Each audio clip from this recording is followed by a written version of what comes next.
اللہ کی شان یہ ہے کہ پاکستان کی تاریخ میں چور اپنی چورنی سمیت جیل میں ہے. میں نہیں جانا چاہتی تھی اسٹیج پہ، لیکن چونکہ اب لایا گیا ہے، شوق ہے ان کو سننے کا تو پھر سن لیں. یہ چور اپنی چورنی سمیت جو ہے وہ پوری ڈکیتیوں کے ساتھ اس وقت جیل میں ہے نا، وہ کتنا مظلوم ہے اور وہ کتنا پاکستان کے خلاف آج بھی سازشیں کر رہا ہے بیٹھ کے. ان کو شرم نہیں آتی؟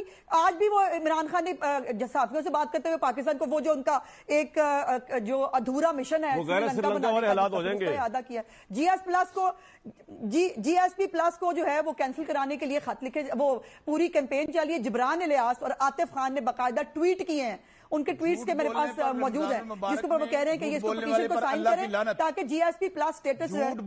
یہ اس کو چپ کرائیں آپ پلیز. میری بات ہو رہی ہے کامران، ایسے پھر میں نہیں بات کروں گی. مجھے یہ چک چک نہیں چاہیے. I'm sorry. مجھے یہ چک چک نہیں چاہیے. I'm sorry. اب آپ کو کوئی طریقہ ہے کامران؟ جی اب ختم کر دیا. مجھے معلوم ہی نہیں تھا کہ یہ موصوف تشریف لا رہے ہیں، ورنہ میرا لیول نہیں ہے. اب آپ منسٹر ہیں، اب آپ فرادلی سے آپ سب کو ایکسپٹ کریں. تنقید آپ کو ماشاءاللہ بڑی واریر ہے.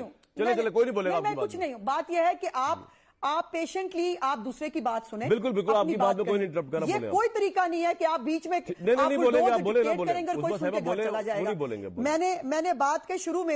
میں نے بات کے شروع میں ایک تمیز اور تہذیب کے ساتھ میں نے گفتگو کی، لیکن نہیں سمجھ میں آتی ان کو. جو بات سمجھ میں آتی ہے اسی پہ کروں گی. میں تو کہوں گی یہ ملک دشمن کل بھی تھے، یہ ملک دشمن آج بھی ہیں. جنہوں نے 9 مئی کیا ہے اور 9 مئی کروایا ہے، وہ آج بیٹھ کے معصوم ہو کے مجھے کہہ دیں کہ وہ جی ہمارے لوگ جیل میں ہیں. جیل میں کیا نمازیں قضا ہونے کی وجہ سے، یا انہوں نے قربانی نہیں کی تھی اس لیے وہ جیل میں 9 مئی کرانے کی وجہ سے. جیل میں جو ہے وہ اداروں کے خلاف بغاوت کرانے کے جرم میں، اور آج تک نہ ان کو شرم آتی ہے، نہ کسی ایک نے معافی مانگی ہے، نہ اپنے لیے اپنی کوئی تصحیح کرنے کو تیار ہیں.